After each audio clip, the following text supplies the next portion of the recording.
Olá, tudo bem? Eu sou a professora Patrícia Marzola. Na aula de hoje, nós vamos conversar sobre neuroplasticidade. Para quem não me conhece ainda, eu sou formada em Ciências Biológicas, tenho mestrado em Ciências da Saúde e estou no momento finalizando meu doutorado em Neurociência. Tenho experiência como professora visitante na Universidade de Lund, na Suécia. E eu já trabalhei com todos os níveis da pesquisa, passando da parte in silico, in vitro, com modelos animais e também com humanos. E eu atuo no laboratório de neurodesenvolvimento e plasticidade neural, então já estudo há muitos anos a neuroplasticidade em si. E hoje eu vou estar contando para vocês um pouquinho sobre o que a ciência sabe da neuroplasticidade. Mas eu vou focar aqui principalmente em dois processos chamados neurogênese e sinaptogênese. Vou deixar esse tópico de LTP e LDP para outra aula, porque é um tema bastante complexo, também ia tomar muito tempo. Vou falar um pouquinho sobre neuroplasticidade funcional e sobre os limites da neuroplasticidade. Então, para começar a nossa história, o que é neuroplasticidade? É a plasticidade lá do nosso sistema nervoso. O que você pensa quando vê uma imagem como essa aqui de um plástico? Se eu pegar essa garrafinha de plástico, eu consigo moldá-la, ela é maleável. Eu consigo amassar, esticar ela e puxa ali, estica, e ela vai mudando de forma.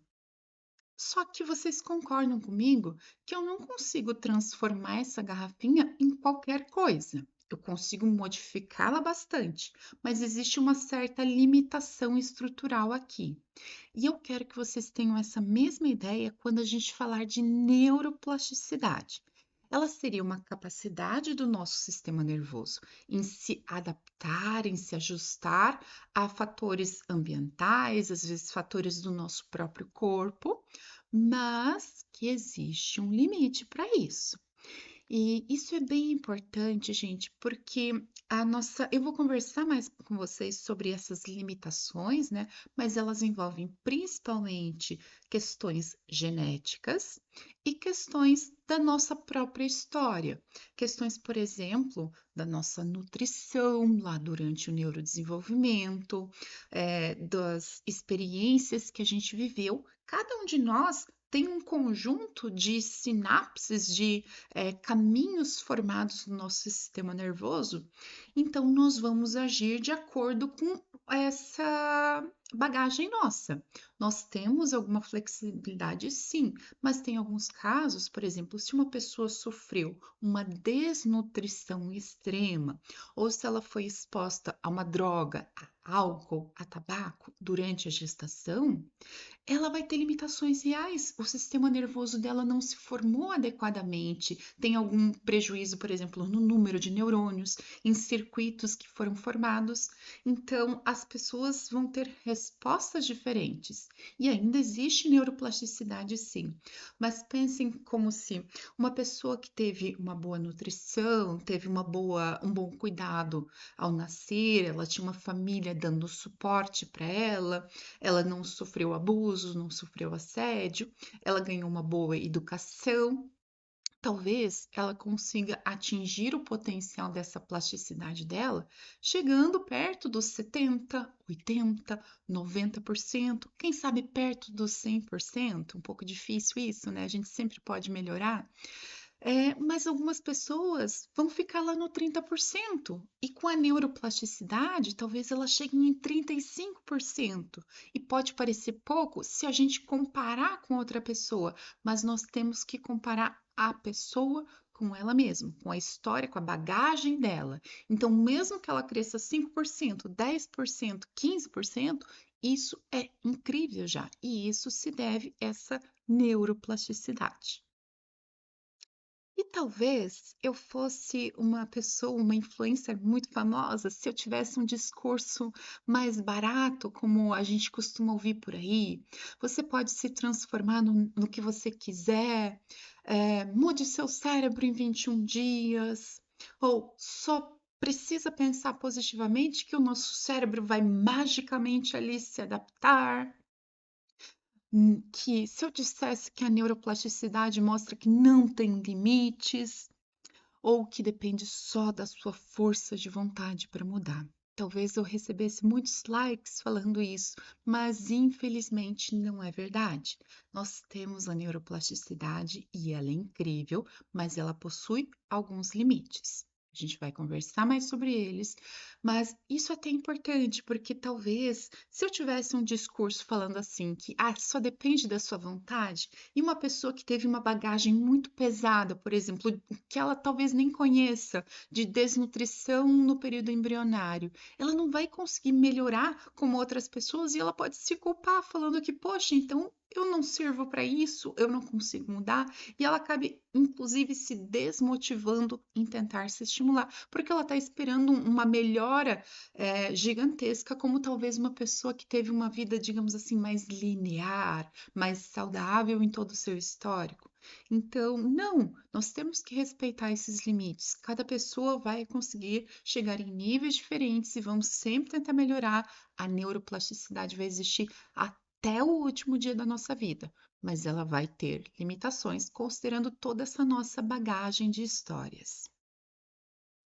E eu gosto sempre de trazer um pouco da história da neurociência, porque ela ajuda a gente até a identificar problemas, porque a ciência não é uma verdade absoluta também. Nós temos limitações, nós temos conceitos errados às vezes, vamos aprimorando, às vezes pela própria técnica, o momento que a gente tem ali não é tão preciso para a gente entender de fato o nosso sistema nervoso. E nós temos muitas lacunas no conhecimento ainda. Mas o nosso cérebro, o encéfalo, sempre nos despertou muita curiosidade, né? Como é que funcionam os nossos pensamentos? Onde é que eles estão lá na nossa cabeça? Onde é que fica a nossa memória? Como é que uma sinapse vai se converter num comportamento agressivo ou num outro tipo de comportamento, tipo depressivo? Como é que funciona isso? E a gente começou a evoluir um pouquinho mais nesse estudo, a hora que a gente criou ferramentas para investigar as células que compõem ali o nosso sistema nervoso. Então, isso foi lá pelos anos 1500, 1600, que a gente começou a criar os primeiros microscópios que permitiam a visualização ali das células. Só que no começo ainda era muito difícil. A gente, para observar no microscópio, precisamos fazer fatias muito finas, finas o suficiente para ser transparente e a luz conseguir atravessar ali para permitir a visualização do microscópio. E a gente usa algumas ferramentas, como por exemplo, hoje, é claro, são muito mais modernas, né? Como o micrótomo, o vibrátomo e o criostato, que são basicamente lâminas de alta precisão que vão fazer esses cortes bem fininhos ali na grandeza de micrômetros.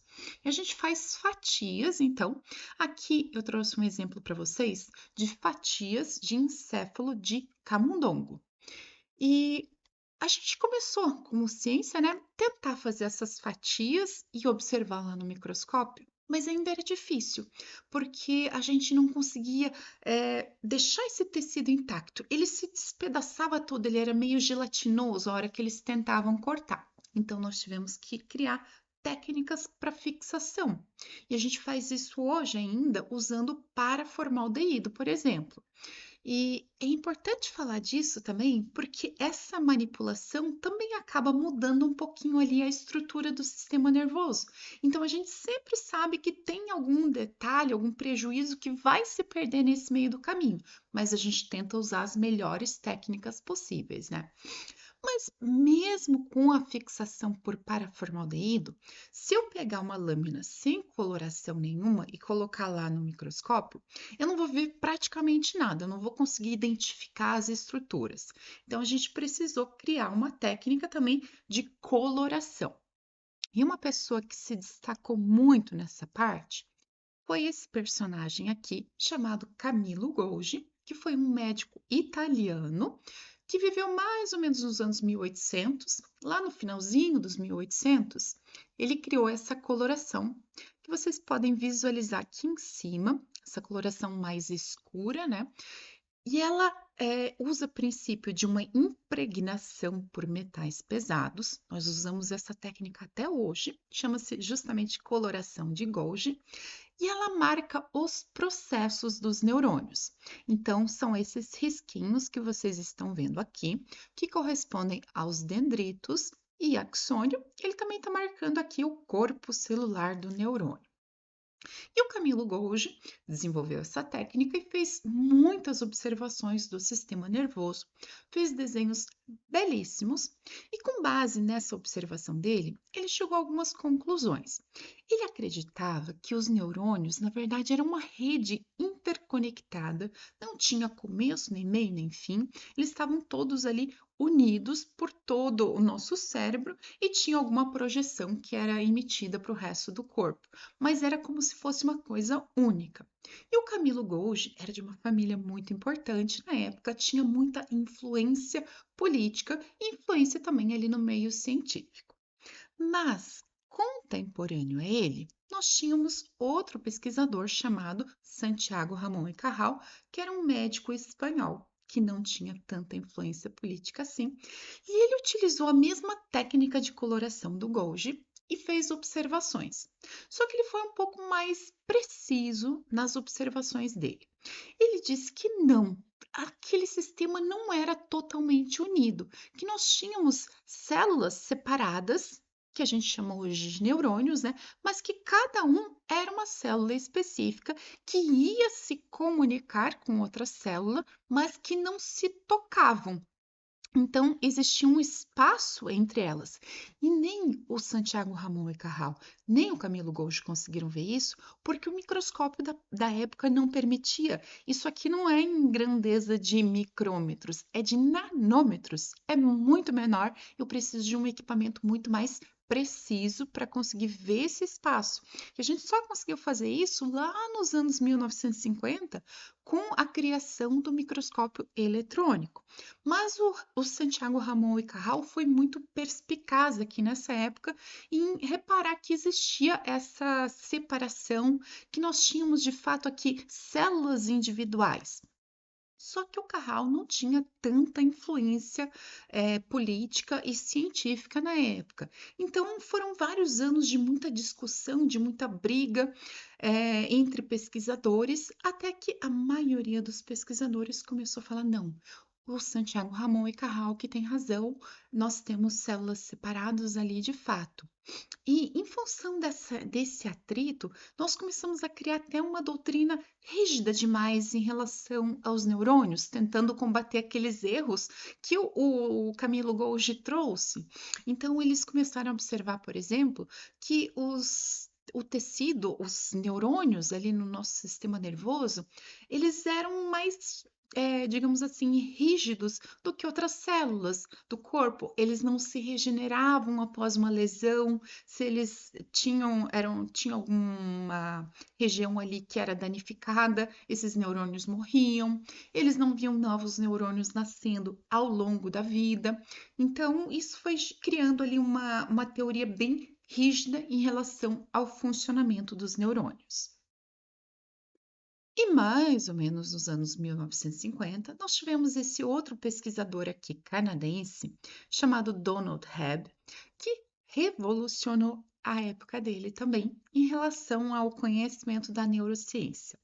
Ele começou a observar, em função de técnicas mais apuradas, da própria microscopia e experimentos de eletrofisiologia, que as conexões ali entre os neurônios mudavam de acordo com a experiência. Ele começou a ver que se um neurônio, uma sinapse fosse ativada várias vezes, ela era fortalecida. Ele começou a observar que a memória não estava num local específico do sistema nervoso, um local único, mas que ela estava numa rede distribuída, interconectada. E esses conhecimentos do Donald Hebb deram base para o que a gente conhece hoje como neuroplasticidade.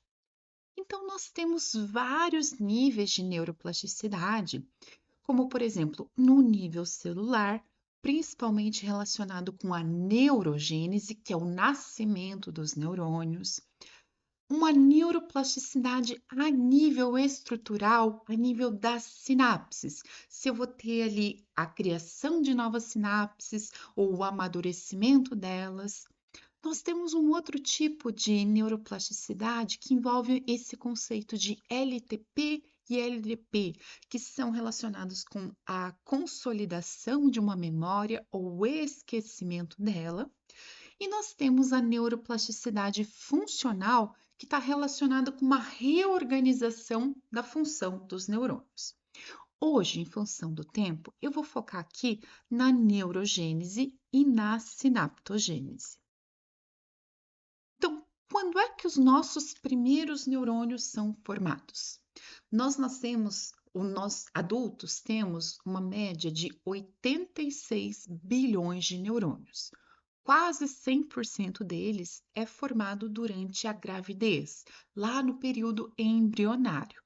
Então, tudo isso começa lá com a fecundação, em que eu vou ter um óvulo que vai ser fecundado pelo espermatozoide. A união desse material genético do óvulo e do espermatozoide vai formar o zigoto, que é chamado de uma célula tronco, uma célula que tem capacidade de se multiplicar e se transformar em qualquer outra célula do nosso corpo. Por que ela consegue fazer isso e outras não? Essa célula tronco tem a maquinaria dentro dela para conseguir se multiplicar, para conseguir formar novas células. E aqui no caso, o zigoto, ele vai formar todas as células do nosso corpo. E vai tendo ali, então, ele começa a multiplicar o número de células, vai chegar uma hora que vai formar ali uma massa, parece até uma amora, né? Por isso que a gente chama de mórula, cheia de células maciças. E em algum momento, essa bola maciça aqui vai começar a formar uma cavidade. E, gente, eu vou focar em uma parte do desenvolvimento agora, que é essa camada azulzinha aqui, que vai formar o sistema nervoso. Mas pensem que, ao mesmo tempo, tem outras funções que estão acontecendo aqui que vão formar todo o nosso corpo, desde o nosso coração, estômago, esôfago, intestino, nosso pulmão, todas as nossas outras células. Eu vou focar no sistema nervoso porque é o objetivo da nossa aula, né? Então, em um determinado momento, essa camada de célula aqui começa a formar uma depressão, um buraco ali, e ele vai formar esse túnel que a gente chama de tubo neural. Esse tubo neural se forma mais ou menos no dia gestacional, ali o dia embrionário, chamado 20. Então, a mulher nem sabe ainda que está grávida e o tubo neural já está sendo formado. Esse tubo neural é a primeira estrutura de fato do sistema nervoso. Vocês pensam então que essas células desse tubo neural vão formar todas as células do sistema nervoso. Aqui no meio nós temos esse túnel, né, um buraco, mas pensem nesse túnel que ele está preenchido por líquido, basicamente água, com uma porção de moléculas. E essas moléculas, né, esse caldo molecular dentro desse tubo neural, ele que vai ser o sinalizador para o desenvolvimento do nosso cérebro, do nosso encéfalo como um todo. Então, nós temos em cada etapa do desenvolvimento várias moléculas que vão sinalizar. Agora é a hora de você formar isso, agora você vai fazer outra coisa. E essa sinalização é devido a centenas de moléculas que estão dentro do nosso próprio corpo, mas é importante também falar que elas são sensíveis a moléculas ambientais. Pensem que nosso sistema nervoso adulto, ele tem uma proteção chamada barreira hematoencefálica, que ela faz com que moléculas do ambiente não consigam passar com facilidade para o nosso sistema nervoso, porque ele é um órgão muito nobre, né? Mas na gravidez, nós não temos a formação ainda dessa barreira hematoencefálica. Ela é muito imatura e ela permite a passagem de muitas moléculas. Então, por exemplo, se uma mulher ingerir álcool, ele vai passar lá pela placenta e vai entrar no sistema nervoso que está em formação e ele, infelizmente, funciona como um sinalizador e vai indicar um desenvolvimento irregular, que pode estar relacionado desde da morte dessa criança, desse feto que está se formando ali, ou uma disfunção, uma função inadequada dele. Isso depende da época que acontecer, da quantidade, do nível ali dessas substâncias. Mas então vamos continuar. Tivemos ali a formação do tubo neural e a partir dele a gente vai começar a formar as nossas células. Lembra que eu falei para vocês que aqui no zigoto ele era uma célula tronco? Nesse tubo neural nós também temos células tronco, mas aqui elas são diferentes. Vou mostrar aqui. Elas são células tronco neurais que vão formar só as células agora do sistema nervoso. E elas seguem uma etapa específica. Então, em primeiro lugar, essas próprias células tronco que eu mostrei para vocês precisam proliferar. Elas precisam aumentar a quantidade delas mesmas, porque cada uma delas vai formar várias outras células que podem ser neurônios, astrócitos, oligodendrócitos ou as células ependimárias que formam ali o nosso sistema nervoso. Então, tem essa fase específica que é bem no comecinho da gravidez, mais ou menos ali entre os dias gestacional 20 a 30, 35 dias. Eu preciso formar muitas delas. E depois disso, eu vou começar o processo de neurogênese no dia gestacional 42, mais ou menos.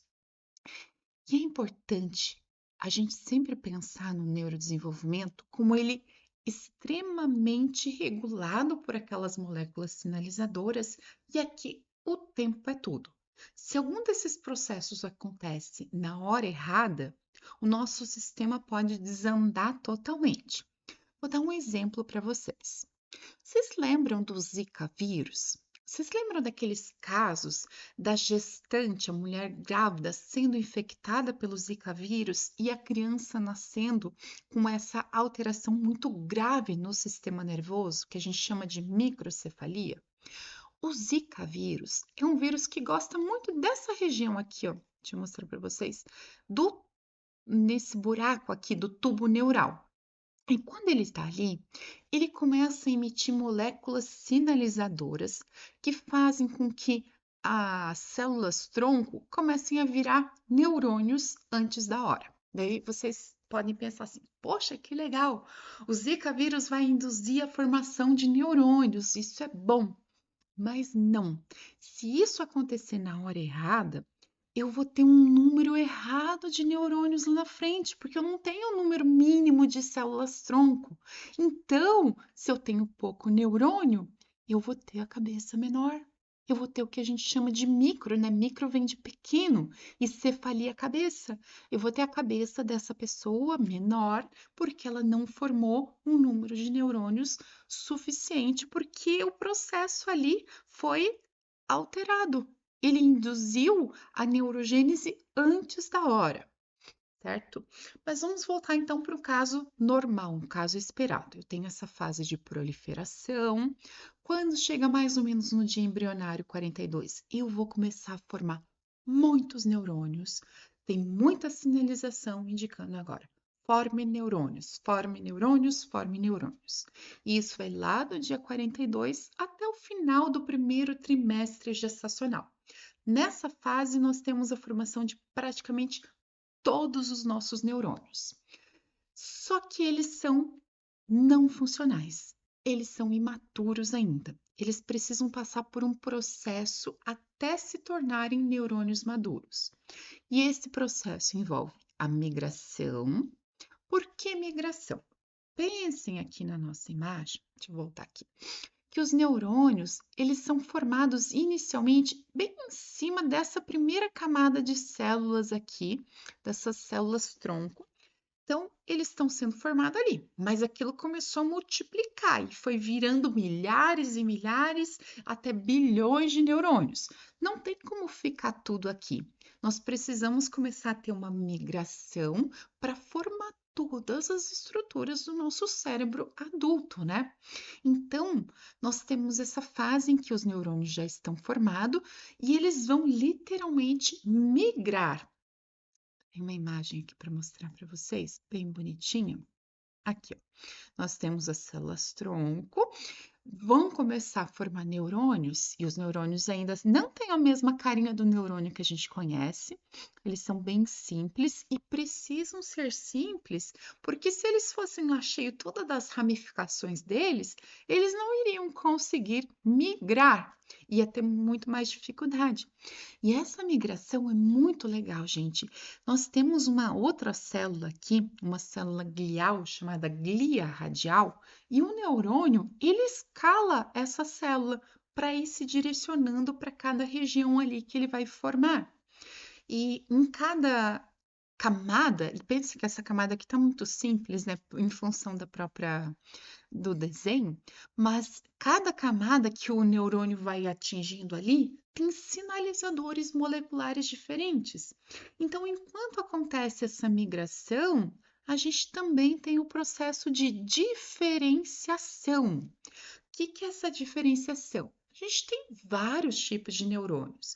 Eu tenho um neurônio piramidal, neurônio granular, eu tenho um neurônio que é glutamatérgico, ele funciona ali com a liberação de glutamato. Eu tenho um neurônio GABAérgico, dopaminérgico. Então, todo esse processo de migração e diferenciação ocorre principalmente no segundo, pouquinho também no terceiro trimestre gestacional. Depois disso, ainda os neurônios precisam mielinizar e se integrar nas circuitarias, para daí sim eles serem funcionais. Então, essa mielinização, ela começa no terceiro trimestre gestacional e ela ocorre principalmente depois do nascimento. Então, pensem que quando um ser humano nasce, ele ainda não está pronto. A maioria desses neurônios ainda não é funcional. Esse amadurecimento é depois do nascimento. Por isso que nós somos animais que precisam de um cuidado dos pais ali, da nossa família, para nos desenvolvermos, porque a gente não nasce com o sistema nervoso pronto. Nosso sistema nervoso vai estar maduro, digamos assim, lá no comecinho da vida adulta jovem. Varia um pouquinho de acordo com o indivíduo, de acordo com o sexo, mas de 23 até 27, 28 anos que a gente tem ali nosso sistema nervoso bem formado. E os nossos neurônios também precisam integrar a circuitaria. Esse processo de mielinização, ele segue uma sequência mais ou menos pré-determinada geneticamente, e isso tem muita relação com a importância dos neurônios. Importância em que sentido? Nós vamos mielinizar primeiro neurônios relacionados com funções vitais, por exemplo, batimento cardíaco, a nossa respiração, a manutenção do nosso estado de sono, ciclo, vigília, estarmos acordados. Quando uma criança nasce, o parto é um evento que gasta muita energia. Então, imediatamente após o nascimento, o bebezinho precisa mamar e ele não tem tempo para aprender a mamar. Isso acontece por um reflexo. E esse reflexo de sucção só acontece porque esses neurônios também foram mielinizados. Então, nós vamos ter primeiro a mielinização desses neurônios, principalmente aqui do nosso tronco encefálico. E depois do nascimento, nós vamos mielinizando outros neurônios. Vamos começar pelos neurônios relacionados com a parte sensorial. A criança precisa começar a se localizar ali no mundo, né? Ela vai ver os pais, ela vai ouvir, ela vai sentir cheiro. Isso vai acontecendo, vai se desenvolvendo com a mielinização desses neurônios.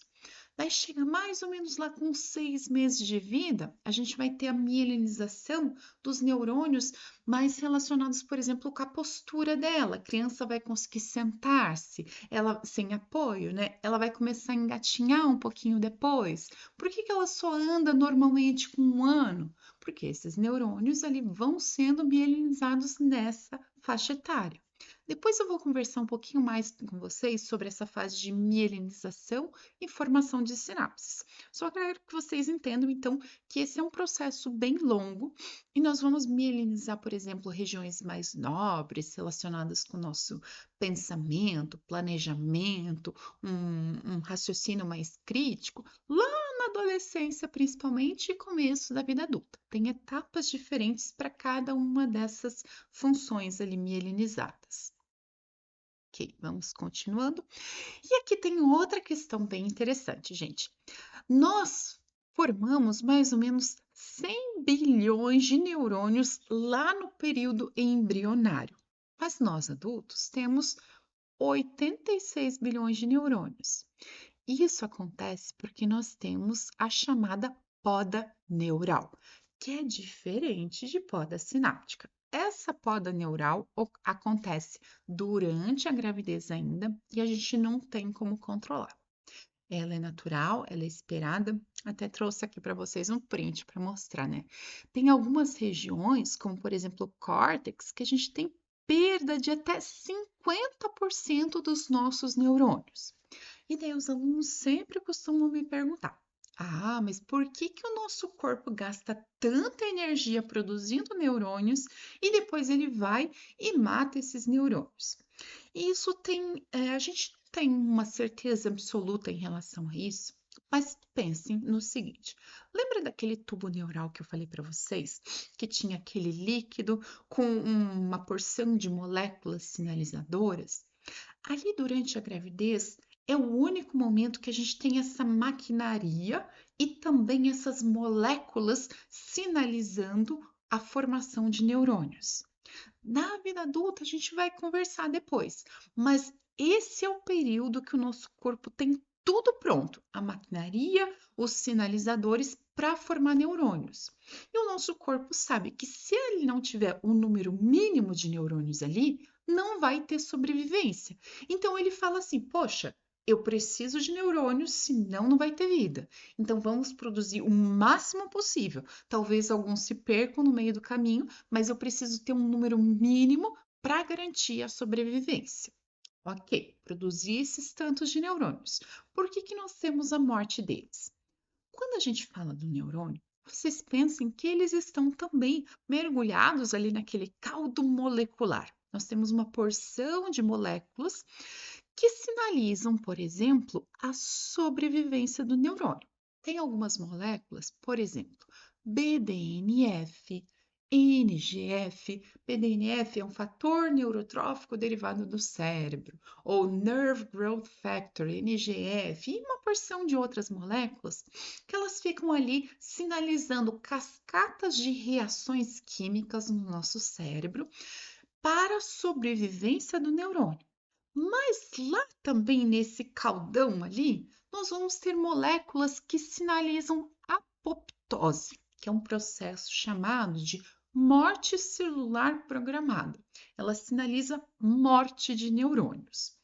E nosso corpo tem um equilíbrio entre essas moléculas, com uma tendência ali a gente ter mais moléculas pró-sobrevivência, para garantir ali a sobrevivência dos nossos neurônios. Mas nós não temos de forma ilimitada essas moléculas pró-sobrevivência, como o BDNF. E nós produzimos tantos neurônios e a gente não consegue manter eles vivos. Então, o que a gente acredita como ciência, né, a principal teoria no momento, é de que começa a ter uma competição entre os neurônios ali por essas moléculas pró-sobrevivência e os que não têm acesso a essas moléculas acabam morrendo. Então, a gente vai nascer ali mais ou menos com os 86 bilhões de neurônios. Temos perda de boa parte deles e essa fase a gente não consegue conter. Vai morrer mesmo, mas esses 86 bilhões são o suficiente para manter a nossa sobrevivência e o funcionamento do sistema nervoso. vida adulta, temos neurogênese? Esse processo acontece só na gravidez ou ele pode acontecer também ao longo da vida? E por mais que algumas pessoas falem com uma certeza absoluta que sim, podemos nascer novos neurônios ao longo da vida, para a ciência, a gente ainda caminha bem devagar nesse conhecimento e eu vou mostrar para vocês as nossas dificuldades até para entender essa neurogênese. Então, nós sabemos que a neurogênese, se a gente for tentar medir ela em humanos, nós associamos isso à função do hipocampo. E depois eu conto para vocês por que o hipocampo. Mas nós temos alguns testes que tentam medir se eu tenho mais neurogênese ou menos neurogênese, avaliando a memória dos pacientes. Então, tem uma porção de testes que foram feitos por pesquisadores, foram validados, tentando avaliar a memória. São testes aplicados por psicólogos, na maioria das vezes, e eu vou trazer um exemplo para vocês aqui. Esse aqui é um teste dividido em algumas etapas. Então, imaginem aqui a primeira situação em que uma pessoa vai receber uma porção de fotos. Aqui está bem simplificado, eu estou dando só poucos exemplos, tá? Mas essa pessoa precisa lembrar-se de algumas informações. A gente sempre vai tentar ver, por exemplo, aqui, se ela lembra da fisionomia e do nome desse personagem, o Eric. Nós apresentamos também essa outra personagem, a Jenny, e apresentamos aqui a Kate. Ok. Num segundo momento desse teste, nós vamos apresentar algumas imagens iguais e algumas um pouquinho diferentes. Por exemplo, aqui o Eric continua igualzinho. Mas a Jenny, gente, olha aqui, ó, o contexto dela mudou um pouquinho. Aqui ela está usando um óculos, a maquiagem mudou um pouquinho. Então, ela é parecida, mas não é igual. Essa capacidade de ver essa pequena diferença, esses detalhes sutis, envolve muito a função do hipocampo. Então, se a pessoa tem um prejuízo ali no hipocampo, ela não vai conseguir distinguir também essas pequenas diferenças. E olha aqui, a Kate não é mais a mesma pessoa. Ela tem outro nome, ela tem o cabelo até um pouquinho parecido, o contexto é diferente, a roupa é diferente. Então a gente tenta avaliar se essa pessoa consegue diferenciar essas personagens que são parecidas, mas não são idênticas. E aqui a gente tem um personagem que é totalmente novo. Então, será que ela consegue perceber que esse personagem aqui é novo mesmo? E a gente pode ter um outro momento do teste, por exemplo, em que o Eric permanece igual e aqui a Jenny, ela mudou de nome. Não é mais a mesma personagem, é outra pessoa, apesar de ser muito parecida. E aqui a Kate também tem outro nome. Então, é um outro aspecto ali da memória que está sendo avaliado. E a gente tenta associar que esses prejuízos na memória estejam relacionados com uma alteração nessa neurogênese. Só que a pergunta que fica é: tá bom, mas como é que eu vou saber se de fato essa melhora na memória está relacionado com esses novos neurônios, com essa neurogênese adulta? Isso é um pouquinho difícil para a gente saber mesmo, principalmente em humanos. Nós temos um exame que pode ser feito com a coleta do sangue para avaliar o BDNF. Lembra que eu falei para vocês daquelas moléculas neurotrofinas que estimulam a sobrevivência do neurônio? Ela também estimula o nascimento de novos neurônios de uma forma geral, estimula a formação de novas sinapses, manter ali a sinapse viva, que é chamado então BDNF. A gente pode coletar o sangue dessa pessoa e tentar avaliar BDNF. E aqui tem até também algumas limitações, porque tem um BDNF que é maduro, que está relacionado com a sobrevivência do neurônio, mas o imaturo é o oposto. E a nossa pergunta sempre é: tá bom, mas eu estou avaliando esse exame de sangue que eu tiro uma coleta normal de sangue, né? Como a gente faz exames de laboratório. Mas será que essa quantidade de BDNF no sangue é a mesma quantidade de BDNF que tem lá no meu cérebro? Lembra que a gente tem a barreira hematoencefálica? Então, tem tem diferença. A gente não consegue falar exatamente se esse BDNF aqui vai estar refletindo o que acontece no nosso cérebro. Então, também não é uma boa medida. A gente não tem boas medidas ainda para avaliar em um ser humano vivo. A gente não pode entrar lá no cérebro dessa pessoa e ficar mexendo. Nosso cérebro é muito delicado, pode estar, mesmo se fosse só uma coleta de sangue ali, isso pode estar relacionado com uma infecção muito grave, pode levar à morte dessa pessoa. Então, a gente não tem como fazer uma técnica ali que vai ser muito agressiva. A gente tem que buscar outras formas. Exames de imagem, gente, eu nem trouxe aqui um exemplo para vocês, mas eles são bem imprecisos, porque eles mostram ali uma alteração numa região, mas em cada milímetro cúbico ali de cada região, a gente tem uma imensidade de neurônios que não são iguais. Eles têm camadas diferentes, funções diferentes, eles participam de diferentes circuitos. Então, o exame de imagem dá uma pista bem mais ou menos. A gente não sabe o que está acontecendo. Então, para isso, a gente costuma usar muito modelos animais. Os modelos animais são imperfeitos. Eles não refletem exatamente o que acontece em nós, seres humanos. Na ciência, a gente costuma sempre falar que um camundongo não é um mini humano. E um humano não é um grande camundongo.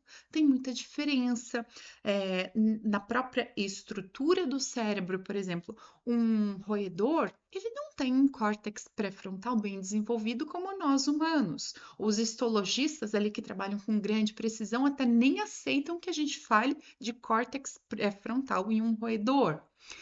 E as características mesmo, eu não posso falar que um camundongo está deprimido. Essa é uma característica humana. Como é que eu vou dizer que ele está triste, que ele está feliz? São nossas características, né? Nós que criamos isso, é da nossa natureza. Então, a gente usa o modelo animal, mas com uma certeza que aquilo lá não é tão preciso assim. A gente usa vários modelos diferentes para tentar dar algumas pistas do que acontece em nós humanos, tentando montar um quebra-cabeça. Mas sempre pensem nessa limitação dos estudos com animais. Ele não é tão preciso assim. E quando é que a gente começou a ver essa neurogênese, então, nos modelos animais? Mais ou menos também nos anos 1950, esse pesquisador aqui, chamado Joseph Altman, começou a estudar roedores, esses animaizinhos lindos aqui, e ele avaliou duas regiões do bulbo olfatório dos roedores. Ele tem os camundongos, ratos em geral, têm o sistema olfatório muito bem desenvolvido, eles cheiram muito bem, né?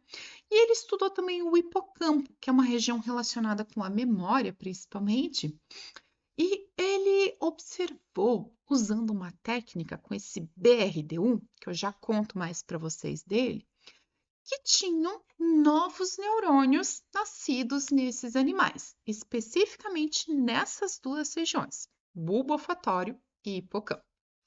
Ok. Depois, agora eu me esqueci a data, mas se eu não me engano, é 1960. Esse outro pesquisador argentino, chamado Fernando Nottebohm, começou a estudar pássaros e o canto deles. E ele começou a observar que esse é um sistema bem complexo que envolve a memória desses pássaros e que esse aprendizado dos cantos estava relacionado com essa neurogênese adulta, também na mesma região lá do hipocampo que a gente tinha visto com o Joseph Altman. Mas isso era num roedor, isso é um pássaro, muito diferente de nós humanos. Deixa eu contar para vocês como é que funciona o BRDU que eu falei para vocês, que foi esse marcador que o Altman usou e que também o Notebook. O BRDU, ele é uma molécula muito parecida com uma base nitrogenada que a gente tem no nosso DNA. Vocês devem lembrar lá do nosso DNA que tinha aquelas letrinhas, né? Adenosina, itimina, guanina, citosina, o A liga com T, o C liga com G. Ok. O BRD1, ele é muito parecido com essa letrinha T aqui. ele consegue se ligar com esse A e vai incorporar ali o material genético.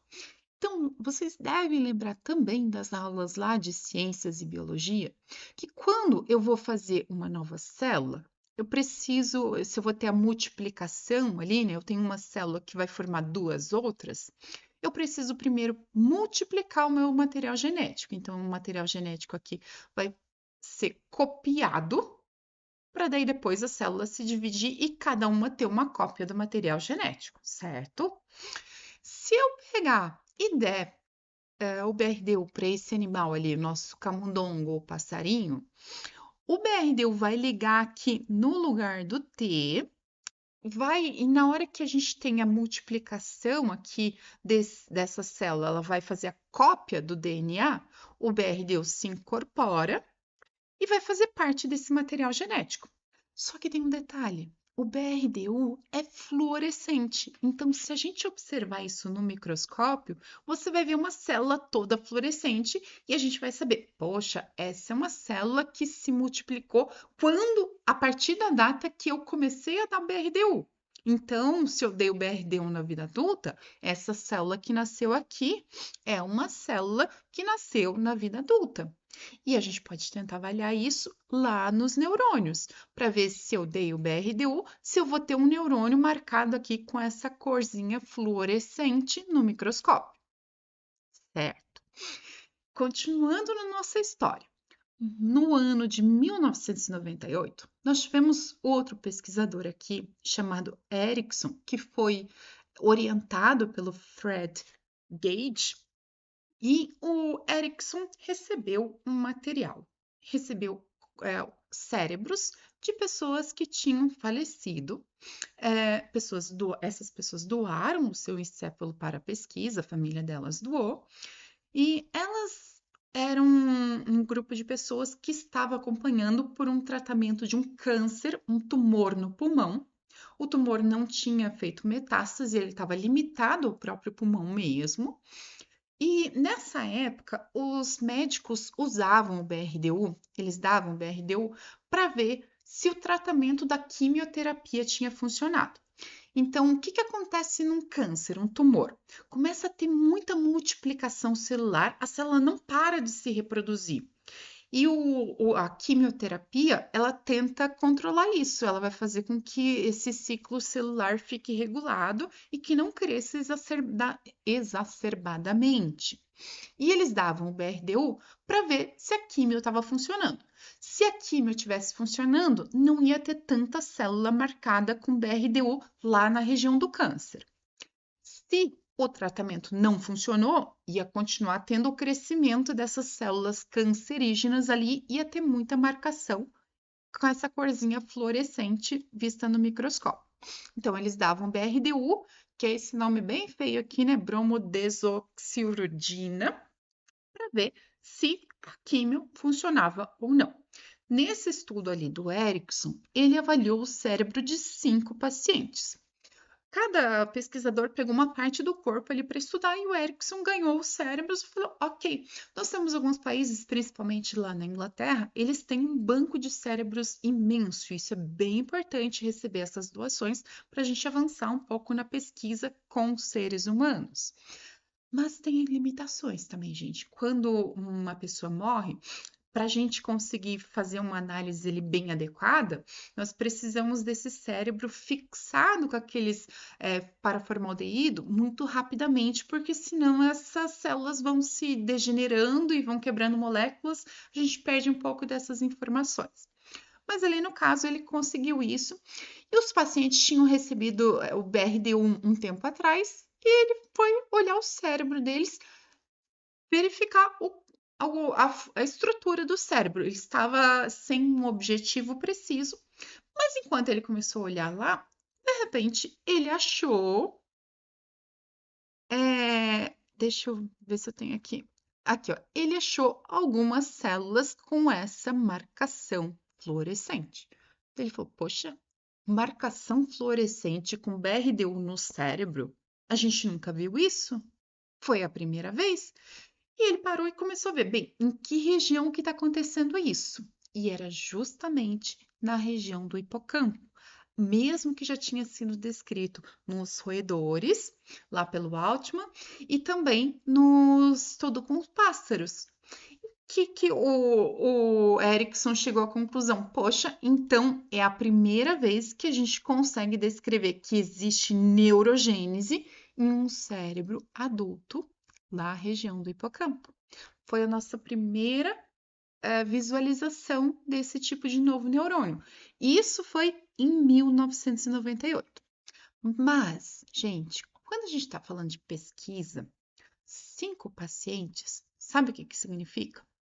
Nada, absolutamente nada. Nós não podemos tirar conclusão nenhuma com base em 5 pacientes. Isso, estatisticamente, não significa nada. Pode ser que seja um acaso, algo aleatório, algum problema da técnica, mas nos dá uma ideia que sim, precisamos investigar mais, precisamos pesquisar. Ok, vamos pegar então, vamos dar BRDU para mais pessoas, esperar elas morrerem. A gente dá o BRDU na vida adulta para garantir que esses novos neurônios, depois o BRDU vai se incorporar no ciclo celular de possíveis neurônios que vão nascer na vida adulta. Só teve um problema. Bem nessa época, a gente descobriu aqui que o BRDU é cancerígeno. Ele estava sendo usado para diagnóstico de pessoas com câncer, mas a gente descobriu que ele mesmo também causava câncer. Então, a gente não pode mais usar o BRDU. E mesmo para pesquisa com animal, ele é tão cancerígeno que nós temos evitado usar esse tipo de substância agora. Estamos tentando buscar outras técnicas.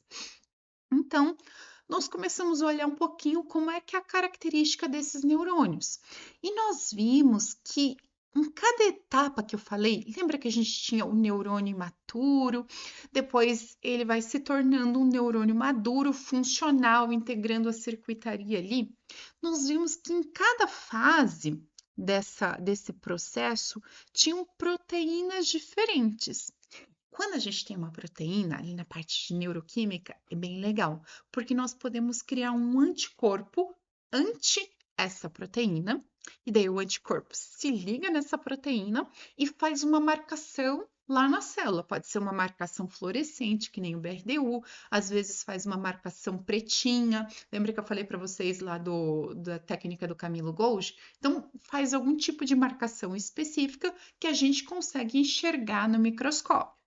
E a gente tem algumas técnicas que são usadas hoje para tentar marcar essas fases do neurônio. Por exemplo, um neurônio maduro, ele tem essa expressão dessa proteína chamada NeuN. E um neurônio imaturo vai marcar com essa outra proteína chamada dobocortina, DCX. Então, a gente tem feito algumas técnicas juntando várias marcações para tentar ver. Eu vou marcar usando, por exemplo, uma outra proteína chamada Ki67, que marca proliferação, a hora que a célula está se dividindo muito. E tem também o DCX, que é um neurônio imaturo. Deu junto. Poxa, essa região está tendo muita divisão celular, muita multiplicação de novas células e ao mesmo tempo tem neurônio imaturo. Provavelmente é uma região de neurogênese. E a gente tem feito isso com modelos animais e com humanos. E nós estamos observando sempre na mesma região, lá do giro denteado do hipocampo, a presença dessa marcação específica sinalizando novos neurônios. Só que isso ainda não é consenso, gente. Está começando a ser consenso agora. Falei para vocês que o estudo do Erickson foi de 1998. Em 2018, teve um congresso internacional de neurociência em que 2 grupos muito importantes se trancaram numa sala e começaram a discutir se existia neurogênese mesmo ou se era só um problema ali na técnica, na preparação. E foi uma discussão muito acalorada, gente. Tinham muitos argumentos, tanto a favor como contra a neurogênese, e eles chegaram a uma conclusão no final que sim, é muito provável, e enfatizo de novo, é muito provável que esses neurônios ali que eles observaram eram sim novos neurônios nascidos na vida adulta. Então, é a neurogênese adulta. Mas, gente, olhem aqui a data. Isso é 2018. É uma ciência muito recente. Agora a gente está com uma grande evidência de que provavelmente nós podemos ter novos neurônios nascendo na vida adulta. Esse daqui é o atual principal pesquisador na área de neurogênese do mundo. Ele chama-se Gerd Kemperman. Para quem tiver curiosidade, o professor Kemperman, assim como vários outros pesquisadores desse grupo ali, desses artigos que eu mostrei para vocês, eles vêm aqui em Florianópolis a cada 2 anos em um congresso chamado Floripa Neuro. É um congresso internacional, é fantástico. A maioria dos pesquisadores são internacionais e são as maiores referências de neuro do mundo.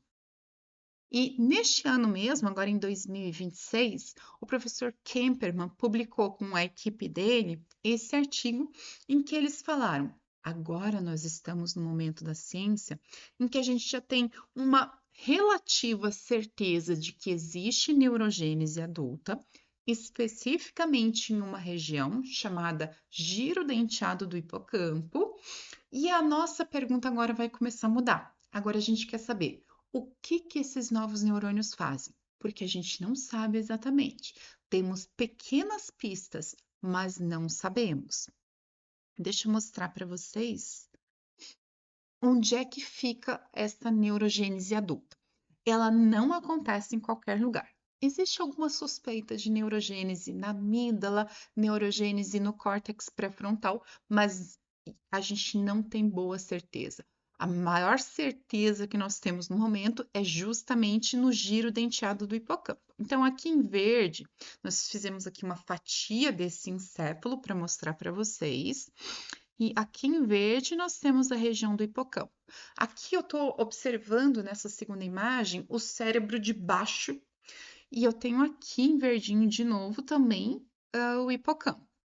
Aqui eu tenho nessa primeira imagem o hipocampo que ele foi retirado quando a gente faz a dissecação, tira só essa estrutura aqui, ele tem esse formato que alguém achou muito parecido com o cavalo marinho. E o nome hipocampo vem justamente dessa expressão aqui do grego do cavalo marinho.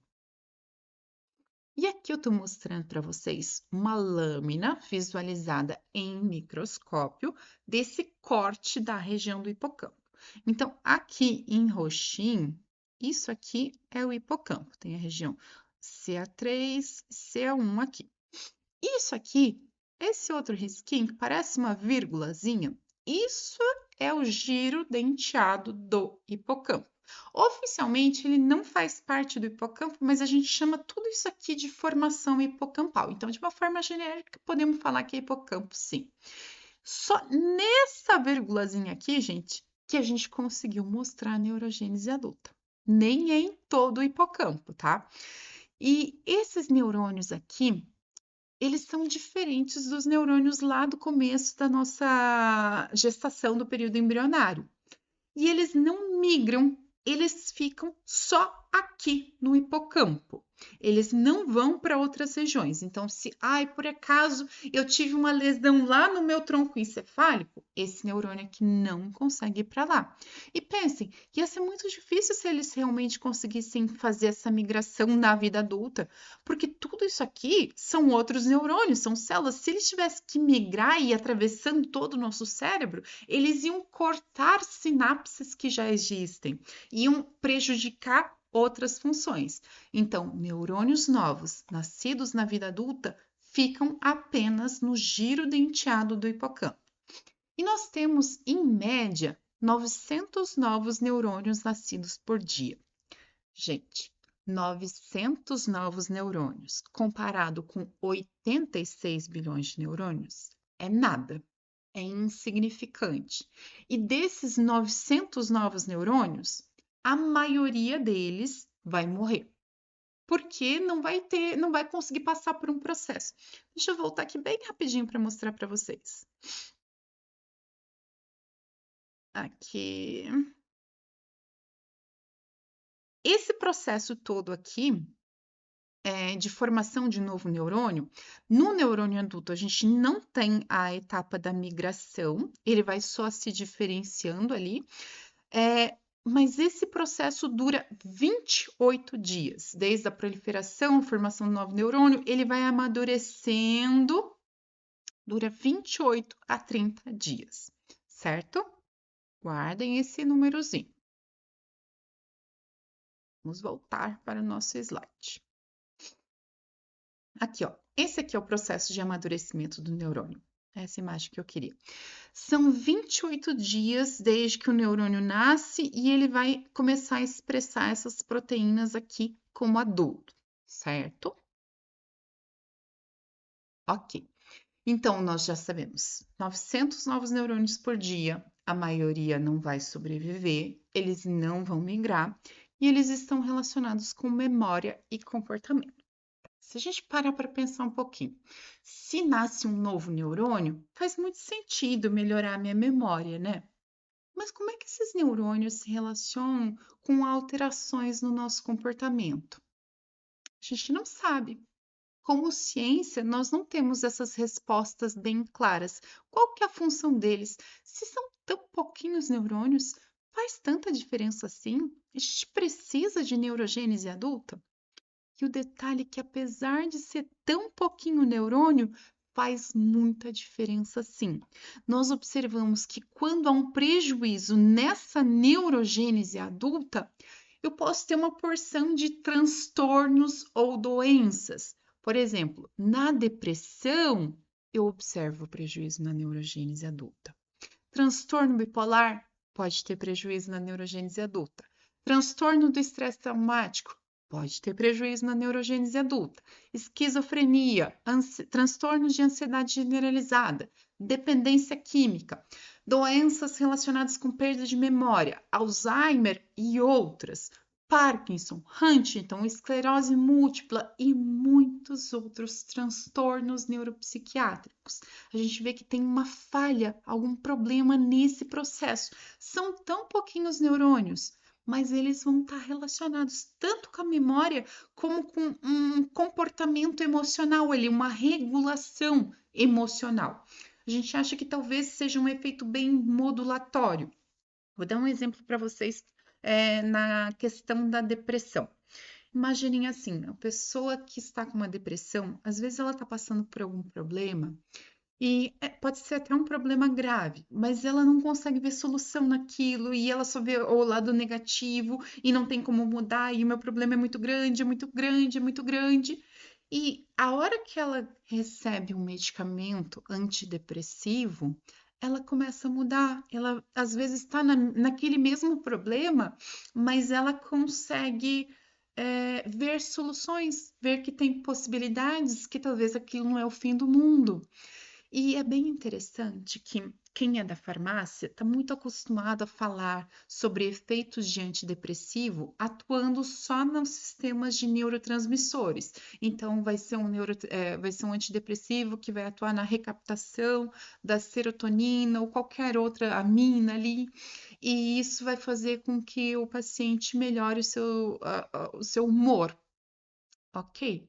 E a pergunta é: por que que o paciente recebe um antidepressivo e quase de imediato já vai ter uma alteração a nível de neurotransmissores, na liberação ali ou na recaptação desse neurotransmissor, mas o efeito antidepressivo só vai começar depois de 30 dias, mais ou menos? E uma das coisas que a neurociência moderna tem mostrado é que provavelmente esse efeito do antidepressivo está relacionado justamente com a capacidade de ele fazer um novo neurônio nascer. Lembra que eu falei para vocês guardarem aquele número do tempo que o neurônio demora para nascer e amadurecer? 28 dias é exatamente o tempo em que o paciente vai começar a ter o efeito antidepressivo ali. A gente acredita que isso esteja relacionado com a neurogênese adulta, que vai permitir essa flexibilidade cognitiva maior, uma flexibilidade emocional. Eu tenho mais neurônios, eu consigo entender melhor a minha situação, eu consigo ver novas perspectivas, São teorias, mas têm sido muito bem aceitas recentemente. Vamos falar um pouquinho então do que a gente tem encontrado, tanto em modelos animais como em alguns estudos com humanos, hoje avaliando já o encéfalo deles, pós-mortem, pacientes que morreram e doaram seus encéfalos, né? Utilizando aquelas proteínas que eu falei para vocês, como DCX e KIR67, que vão marcar essa neurogênese adulta. Vou contar já daqui a pouquinho para vocês um pouquinho mais sobre o estresse, mas sabemos que o estresse, principalmente crônico, traz prejuízo para a neurogênese adulta. Processo inflamatório. Coloquei aqui a representação de uma pessoa com obesidade, por quê? Nós sabemos hoje que a obesidade é uma doença e ela está relacionada com um processo inflamatório de baixo grau, mas crônico. E esse processo inflamatório vai liberar uma porção de moléculas pró-inflamatórias, são citocinas pró-inflamatórias, que conseguem entrar no sistema nervoso e geram um processo de neuroinflamação, e essa neuroinflamação tem sido associada a um prejuízo na neurogênese adulta. No meu próprio laboratório, nós temos uma pesquisa em andamento com pessoas com obesidade, seres humanos mesmo, e nós temos avaliado a memória deles, se pessoas com obesidade têm um prejuízo na memória. E a nossa hipótese é que sim, porque a obesidade está relacionada com essa inflamação, prejuízo na neurogênese, prejuízo também na memória lá do hipocampo. Então, a gente faz testes para avaliar essa memória desses pacientes. E nós estamos agora fazendo um processo de restrição calórica acompanhado por nutricionistas. Então, esses pacientes vão tentar perder peso e a gente quer ver se essa memória deles melhora e isso possivelmente, né, está relacionado com uma melhora na neurogênese adulta. Ainda não temos os dados oficiais, só alguns resultados preliminares, mas a nossa hipótese é de que a restrição calórica, a dieta, melhora a neurogênese adulta. Também a presença de drogas lícitas e ilícitas, como o álcool, tabaco, maconha e qualquer outra droga, cocaína, anfetaminas, alguns remédios também prejudicam a neurogênese adulta. É importante falar, gente, mesmo pequenas doses de álcool, mesmo que seja vinho, todos eles têm um potencial inflamatório para o sistema nervoso e eles prejudicam neurogênese. Não existe nenhuma dose considerada segura para o consumo de álcool hoje. Além de outros fatores que não estão relacionados com o sistema nervoso, são dezenas de tipos de cânceres que podem ser desenvolvidos pelo consumo de álcool, inclusive do vinho. Tem um neuromito que circula por aí que vinho é neuroprotetor. Infelizmente é mentira e ele veio com base em estudos errados.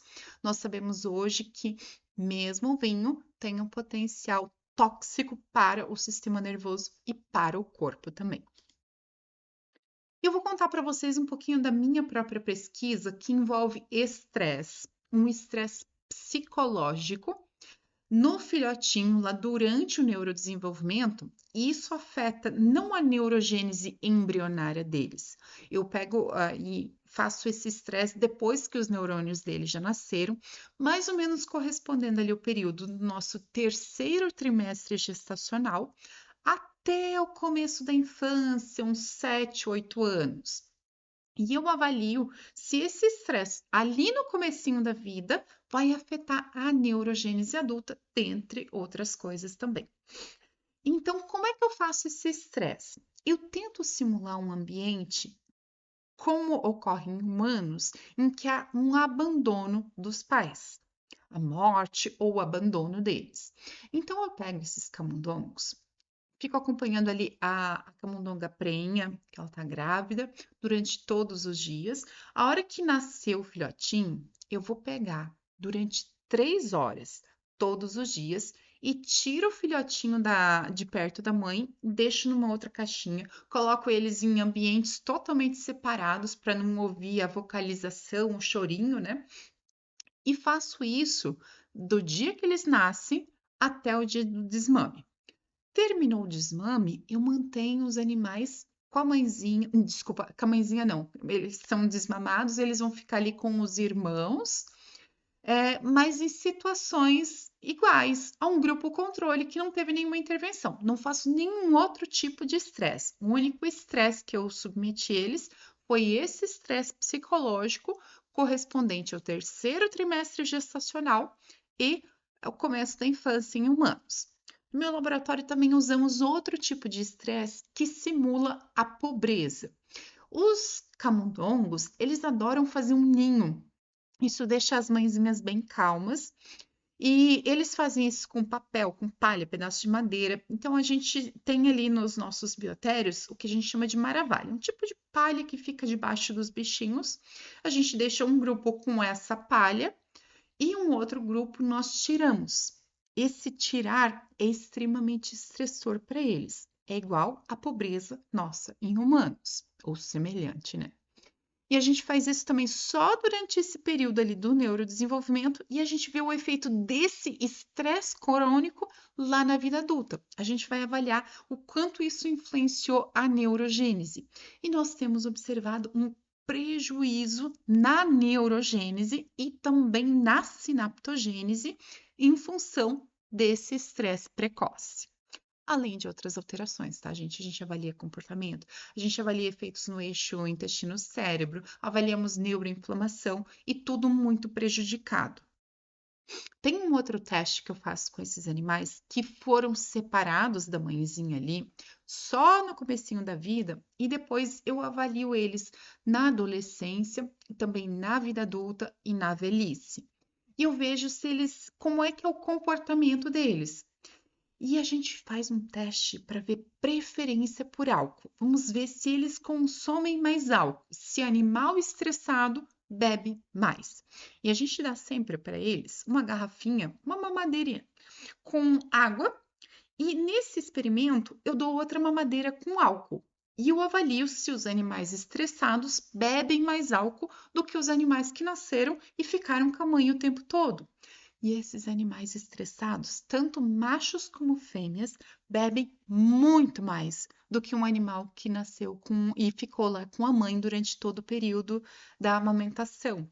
Então, nós estamos associando o efeito desse estresse precoce a uma maior vulnerabilidade ao consumo do álcool. E a gente observa isso em humanos.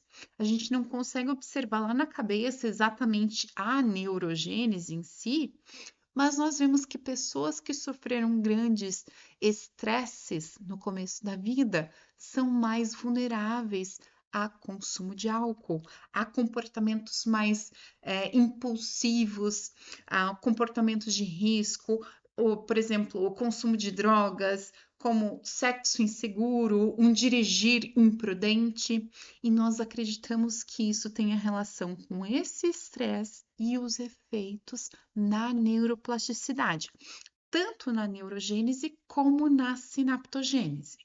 Os mecanismos exatos, como que isso se conecta, ainda não entendemos, mas existe uma relação que tem sido mostrada estatisticamente ali nos modelos animais e uma grande correspondência no que a gente observa em humanos. Então, provavelmente tem relação. E nós temos ainda bem, né, alguns efeitos que promovem a neurogênese adulta. Eu falei para vocês do antidepressivo. Nós sabemos que vários antidepressivos têm essa capacidade de estimular a neurogênese em pessoas com depressão. Se a pessoa não está em depressão, não vai ter efeito nenhum. Tem algumas outras drogas que a gente sabe que podem estimular a neurogênese, mas eu não vou sair prescrevendo um antidepressivo para qualquer pessoa, porque medicamentos têm efeitos colaterais. E nós temos um remédio que não tem contraindicação nenhuma, que comprovadamente melhora a neurogênese adulta, que é o exercício físico. especialmente o exercício aeróbico. E nós temos alguns estudos, agora eu vou falar de estudos com animais, que mostram que se o animal tá lá e ele faz esse exercício aeróbico, melhora a neurogênese dele, mas se ele faz com os colegas, se ele tem mais outros irmãozinhos ali perto dele, essa neurogênese é maior ainda, ela é melhor. E ela pode compensar prejuízos, por exemplo, desse estresse precoce que eu falei para vocês. Às vezes ele consegue compensar totalmente, às vezes não vai ser 100%, mas vai melhorar a função deles, vai melhorar a memória, vai melhorar comportamentos, vai deixar eles mais sociáveis. Outra coisa que eu não contei para vocês aqui, esse estresse precoce teve outras alterações comportamentais. Esses animais têm uma tendência maior a ficarem mais depressivos, a se isolarem mais socialmente e a também terem alguns comportamentos mais, digamos assim, de risco, mais impulsivos. E a atividade física, o exercício aeróbico, especialmente, conseguem reverter em modelos animais boa parte desses prejuízos. Então, talvez você sair numa caminhada, você vai melhorar ali a tua função hipocampal, vai melhorar a tua regulação do humor, e se você fizer isso com uma pessoa que você gosta, você vai potencializar isso. E é bem importante aqui, nós estamos num período que eu vejo muito nas redes sociais, as pessoas falando, eu sou muito antissocial. Mas nós, seres humanos, somos seres sociáveis. Nós fomos preparados para isso. Nosso cérebro está adaptado para a sociabilidade. Então, a gente se socializar favorece a própria função do cérebro, favorece essa neurogênese, dentre outras funções. Talvez você já tenha reparado algumas pessoas idosas que elas vão se isolando cada vez mais. Esse isolamento vai trazer prejuízos na neurogênese. A gente vê isso muito claro nos modelos animais, né? O quanto eles estarem ali com outros animais favorece a neurogênese, favorece a memória, favorece a regulação de humor. Trabalhamos muito com enriquecimento ambiental. A gente só colocar uma casinha para eles, bem simples assim, algo para a gente pega às vezes o rolinho do papel higiênico, coloca lá para eles roerem, para eles brincarem um pouquinho. Isso também melhora a neurogênese. Em humanos, como é que a gente pode fazer a neurogênese? Talvez dá algo que nos dá prazer, algum hobby, algum esporte que você pratica, leitura de livros, você fazer algo bom, algo que te enriqueça mentalmente ali. E é claro, o estudo também, nós sabemos que o estudo é um fator de proteção contra a degeneração do cérebro. Ele estimula essa neurogênese adulta, assim como a sinaptogênese também. Então, estudem. Esse fato de vocês estarem aqui aprendendo mais sobre o nosso cérebro, mas não precisa ser apenas um estudo científico, podem estudar, desenvolver outras habilidades, aprender novas línguas.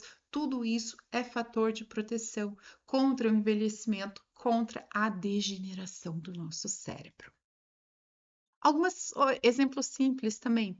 Por exemplo, se você escova o seu dente com a mão esquerda, tenta com a mão direita. Esse forçar o cérebro estimula com que ele trabalhe um pouquinho mais, estimula essa neurogênese adulta também. E eu adoro contar essa história aqui, gente. Essa aqui é a doutora Eveline Plácido, é minha amiga pessoal. Enquanto ela estava fazendo parte do doutorado dela lá nessa Universidade de Newcastle, em Londres, ela estudava pacientes com Parkinson. Mas quando a gente faz uma pesquisa, a gente sempre tem que ter um grupo controle e um grupo com a doença ali que a gente quer investigar e a gente compara, né? Como é que é o cérebro de uma pessoa com Parkinson, que era a pesquisa dela, e uma pessoa saudável. Tenta ver ali as alterações. E ela usa aquelas marcações que eu falei para vocês, o DCX, o NeWen, Ki67, entre outras. E ela estava estudando ali como é que era a neurogênese nos pacientes com Parkinson, que era extremamente prejudicada.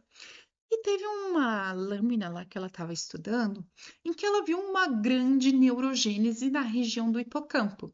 E ela, quando a gente faz a pesquisa, a gente não sabe quem que a gente está vendo, se é o grupo controle, se é o grupo com a doença. A gente usa códigos para não tentar induzir ali uma resposta errada.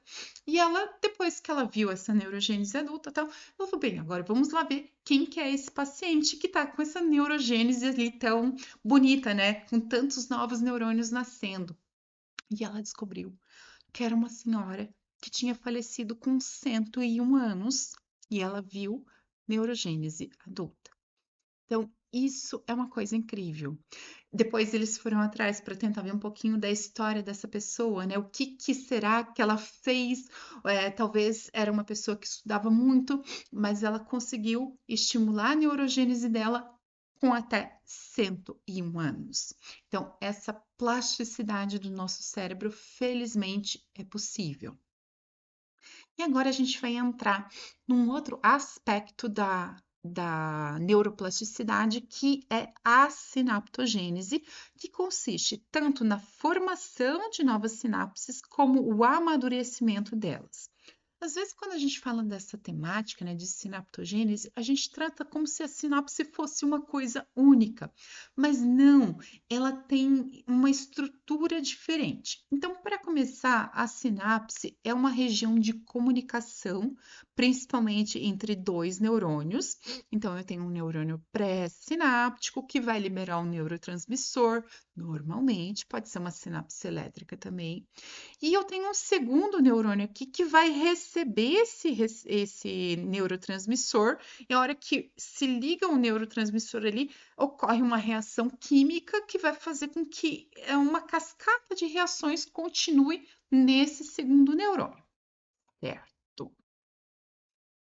Quando que começa a formação dessas sinapses? Lembra que eu falei para vocês que era lá na gravidez ainda, mas muito limitado? Esse aqui é um gráfico que mostra aqui o número de sinapses e nesse eixo X nós temos o tempo.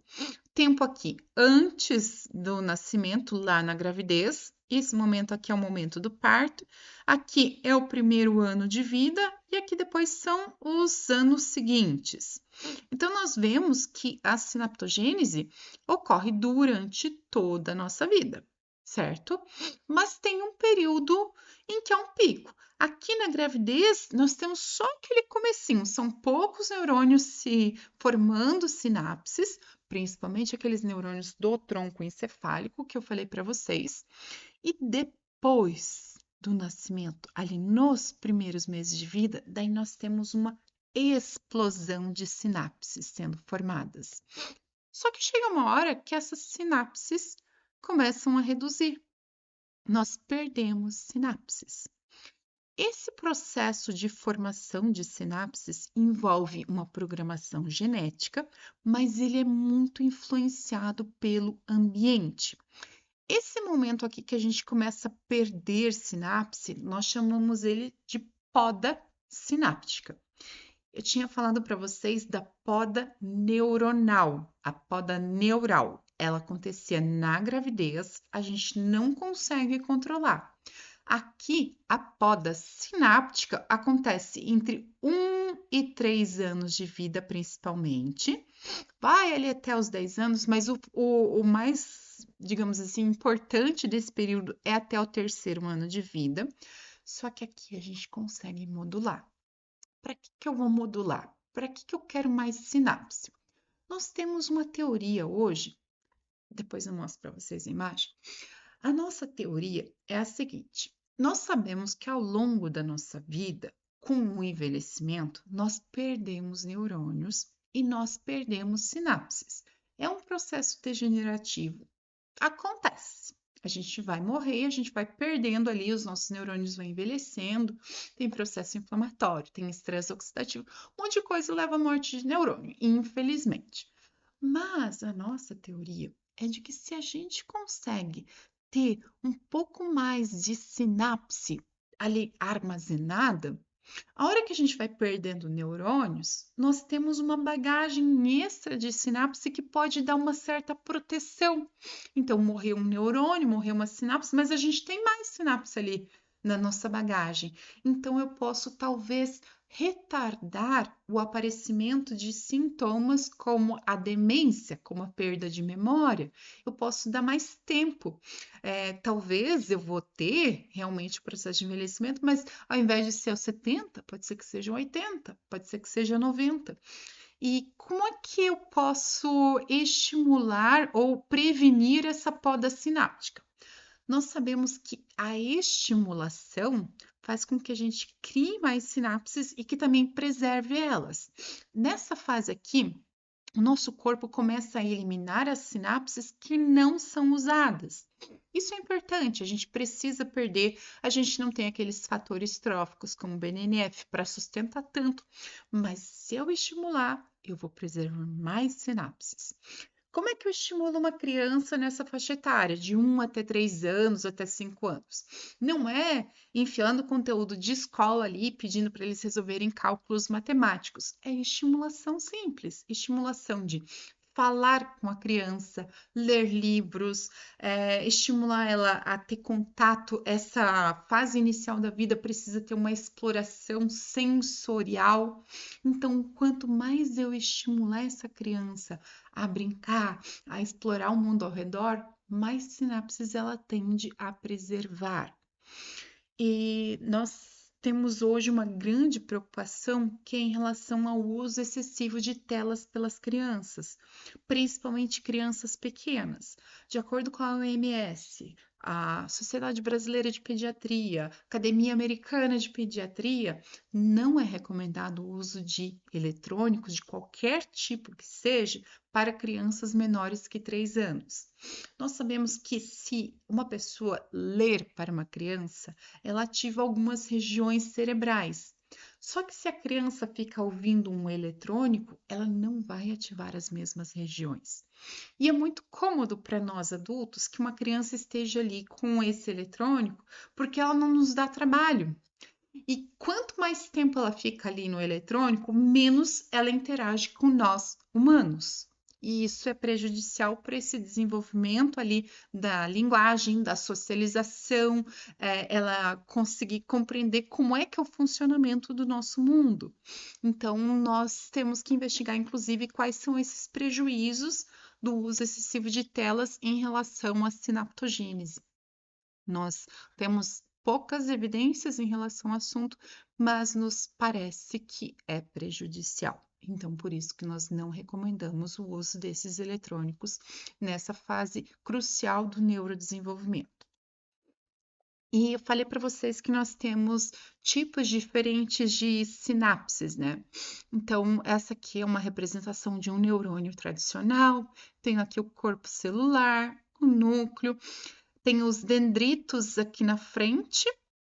Esse aqui é o axônio, finalzinho do axônio aqui tem o terminal axonal.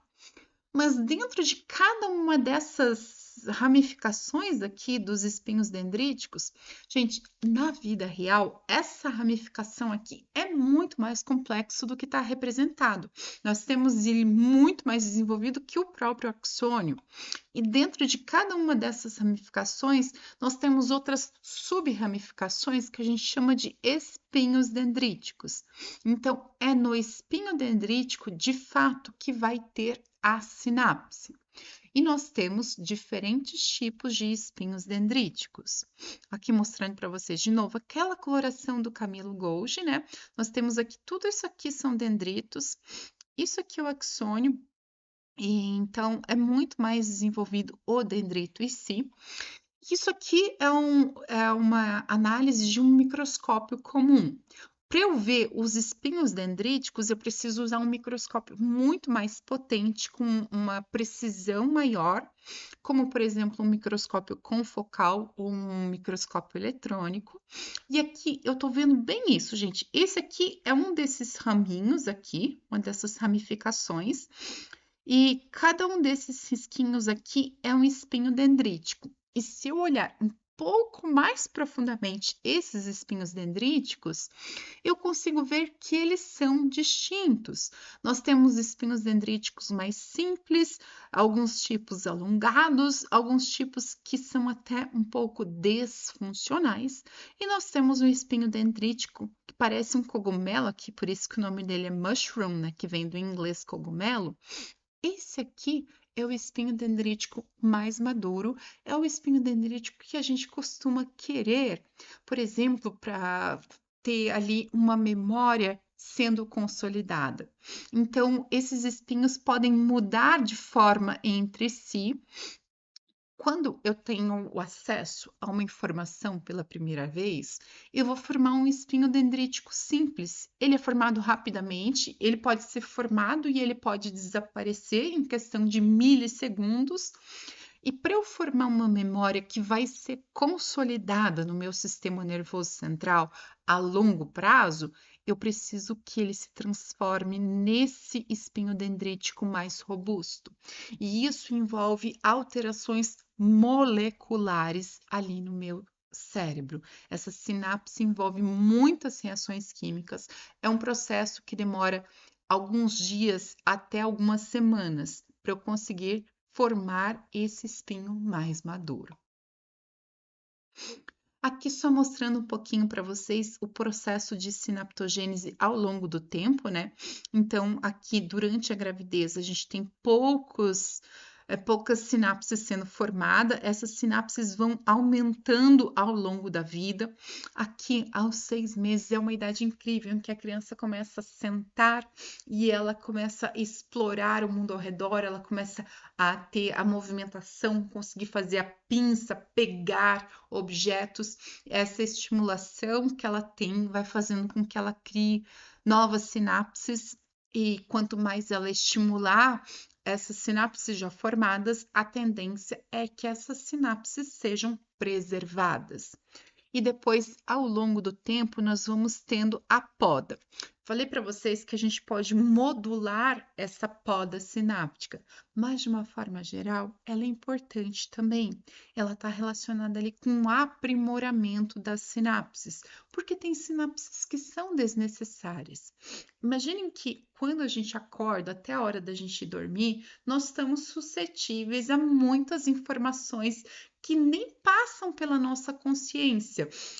Você sentir a sua roupa pressionando a sua pele, você vê um monte de informações que são esquecidas em poucos segundos. A gente não precisa guardar todas as informações do nosso dia a dia.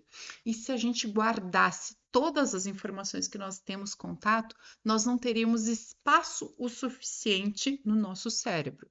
A gente sempre fala que o cérebro é incrível, ele tem uma grande capacidade de armazenamento, e isso é verdade, mas existe também um limite físico, e a gente consegue até calcular um pouco isso na ciência, né? Qual seria a nossa capacidade máxima ali de armazenamento de informações.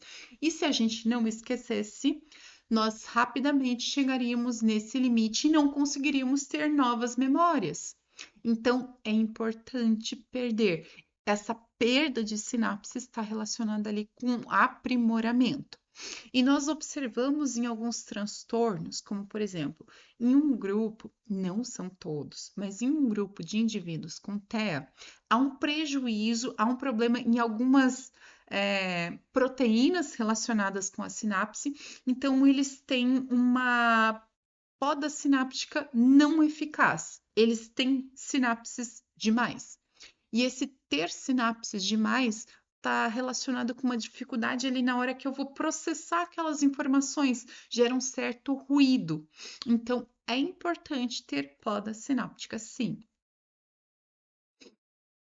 Nós também precisamos perder um pouco da sinapse, tanto para melhorar ali a eficiência, né, diminuir esse ruído, como por uma questão energética. Nós não vamos dar conta de armazenar tudo porque não tem energia o suficiente.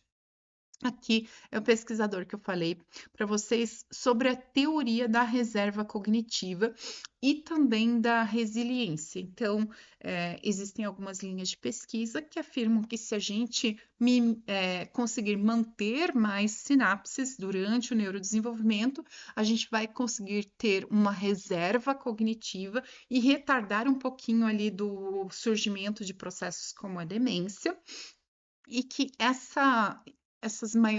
maior número de sinapses também podem estar relacionados com o comportamento e com a resiliência emocional. Nós podemos estimular a formação de novas sinapses por toda a nossa vida, né? A gente fala muito de estimular a criança ali, mas cada vez que a gente aprende, que a gente tem uma nova experiência, nós estamos formando novas sinapses também. Nós estamos aumentando a nossa reserva cognitiva e possivelmente também a nossa resiliência emocional. Comentei com vocês sobre dois processos de LTP e LDP que estão relacionados com alterações moleculares para formar uma sinapse madura que vai permanecer a longo prazo ou se ela vai ser esquecida, e isso envolve uma série de reações químicas que não vai encaixar muito na nossa aula de hoje, conversamos em um outro momento, mas só para vocês saberem que é um outro tipo de neuroplasticidade. E eu gostaria de conversar um pouquinho com vocês sobre a neuroplasticidade funcional. Então, nós falamos tradicionalmente do nosso sistema nervoso, a gente usa ali a neuroanatomia para estudar uma região que eu vou ter mais neurônios relacionados com a visão, com a audição ou com o planejamento. Só que nós podemos ter uma mudança na organização desses circuitos e a gente não consegue nem perceber isso. E a gente consegue manipular, inclusive. Por exemplo, esse pesquisador, ele começou a investigar pacientes cegos e ele criou uma máquina que consegue estimular esses neurônios da visão, que não funciona, o sistema visual deles não funciona, por isso eles são cegos, mas ele conseguiu estimular essa região do cérebro, estimulando neurônios que ficam na língua desse paciente. Então, o paciente coloca o equipamento na boca, que tem um sensor ali que vai estimular alguns neurônios específicos que vão ativar a região cerebral relacionada com a visão, e esse paciente vai conseguir formar a imagem lá no cérebro dele sem ter o olho funcional. Então, isso é muito doido, gente. Ele está estimulando outros neurônios que não eram especializados nisso para formar uma imagem da visão. É claro que para usar esse equipamento, a pessoa precisa de fato aprender, ele tem um tempo ali que ela vai conseguir usar essa ferramenta, e essa ferramenta hoje, inclusive, ela é comercializada. Eu não encontrei a venda desse equipamento, chama Brainport V100, no Brasil, mas eu vi que nos Estados Unidos ele é aprovado inclusive pelo FDA, que corresponde à nossa Anvisa, né? E o preço dele é de mais ou menos US$ 10.000. Eu vi algumas empresas no Brasil ou organizações, né, que se propuseram a fazer a compra, né, a mediação da compra e importação desse equipamento, mas infelizmente é um equipamento ainda muito caro, mas que traz um potencial muito bom ali. E a gente vê esse tipo de neuroplasticidade funcional também em alguns casos de pacientes, por exemplo, que sofreram um acidente vascular cerebral, um AVC, um trauma. Então, alguns neurônios morrem ali durante o AVC, mas neurônios que estão próximos, se eles forem estimulados por uma fisioterapia, por exemplo, ou terapia ocupacional, a fono, eles conseguem assumir a função daquele neurônio que morreu. Então, por isso que a gente fala que é uma neuroplasticidade funcional. Eu não criei um novo neurônio, eu fiz um neurônio que já existia ali a mudar a função para tentar suprir a necessidade de um neurônio que não está funcionando adequadamente. E costuma-se ter uma janela de oportunidade nesses casos, por exemplo, de uma lesão, de um AVC, de um trauma, Porque pensem assim, se eu tenho um neurônio, uma região ali de um neurônio que morreu num AVC, por que ele morre no AVC? Porque não chega sangue. Se não chega sangue, não tem energia, não tem oxigênio, não tem glicose, e esses neurônios morrem ali pela falta de nutrientes, pela falta do ATP. E os neurônios que estão próximos, se eles forem estimulados, eles vão conseguir integrar e fazer um novo circuito para recuperar aquela função. Só que essa ativação desses neurônios próximos ali para tentar suprir essa função tem uma janela de oportunidade que costuma ser de no máximo 6 meses. Quanto mais novo for essa pessoa, né, esse paciente, maior a chance dessa recuperação. Mas também vai ter uma grande importância a extensão. Se eu tiver uma grande região ali que morreu, eu vou ter um grande prejuízo, vai ser muito difícil tentar suprir essa demanda. Se for uma região pequena, é muito mais fácil ter essa reorganização que vai tentar compensar essa perda desses neurônios. Então, existe um paradoxo quando a gente fala de plasticidade cerebral que envolve a necessidade da gente flexibilizar para aprender. Cada vez que a gente aprende uma coisa nova, a gente cria novas sinapses, a gente cria novos circuitos, mas se eu tiver uma plasticidade excessiva, eu não vou ter estabilidade nos meus sistemas e vai ser difícil, por exemplo, eu permanecer, eu manter uma memória ali, ou eu acessar essas informações. Nós temos, inclusive, estudos com modelos animais que mostram, por exemplo, que o excesso de neurogênese, o excesso de neuroplasticidade pode prejudicar o acesso a essa informação, pode prejudicar a consolidação dessa memória. Então, assim, estudar demais é ruim? De uma forma geral, não. A gente sempre vai estimular o estudo, mas o nosso cérebro tem um limite ali. E pensem que se eu estou tendo uma plasticidade muito grande, se eu estou formando muitas memórias e talvez de uma forma excessiva, os neurônios estão deixando de fazer outras funções que eles precisariam ali. Então, teoricamente, existe um limite, sim. Nós não sabemos exatamente como, mas existe um limite para essa plasticidade, inclusive em relação ao aprendizado. Se a gente for falar de limites reais que nós conhecemos hoje sobre a plasticidade, ela vai envolver principalmente a questão genética, mas também a idade. Quanto mais nova a criança, né, mais plasticidade cerebral ela tem. Mas outro limite que é bem importante é o limite energético. Nós não vamos ter energia o suficiente para manter memórias de uma forma ilimitada. Aquilo que eu falei, se a gente não tivesse o esquecimento de algumas informações, ia chegar um momento que a gente ia ter esse esgotamento energético. E outro limite para a plasticidade é a organização pré-existente de circuitos. Então, todas as experiências que eu vivi desde a gravidez até hoje formaram circuitos. Eu tive ativação de diferentes neurônios, eu tive a formação de diferentes memórias. E as minhas experiências são diferentes das experiências dos meus irmãos, dos meus pais e de você também. Cada um de nós tem um histórico, e essa organização pré-existente também vai estar relacionada com a minha resposta daqui para frente. Eu posso modificar algumas dessas questões, posso tentar trabalhar conscientemente com elas, mas existe um certo limite ali em função do meu histórico. E tem algumas questões que são bastante graves, que geram uma grande rigidez também, como eu disse para vocês, num caso de desnutrição extrema, num caso de exposição a drogas durante o período gestacional, eu vou ter menos neurônio, eu tenho menos sinapse, eu tenho menos flexibilidade, certo? Então, tem um limite para a neuroplasticidade também. Nós temos alguns períodos que a gente chama de períodos críticos e janelas de oportunidade, que eles não são extremamente rígidos, mas são importantes sim. Esses períodos críticos lá do neurodesenvolvimento, por exemplo, eu falei para vocês, no primeiro trimestre gestacional, nós temos a formação dos nossos neurônios. Praticamente todos os nossos neurônios nascem no primeiro trimestre gestacional. Se eu tiver uma exposição a uma droga, a um álcool nesse período, eu vou alterar totalmente o funcionamento ali desses neurônios, pode inclusive levar à morte. Se for um pouquinho mais tardio, eu vou ter alteração naquelas circuitarias, naquele funcionamento, as conexões, e isso vai prejudicar a função também.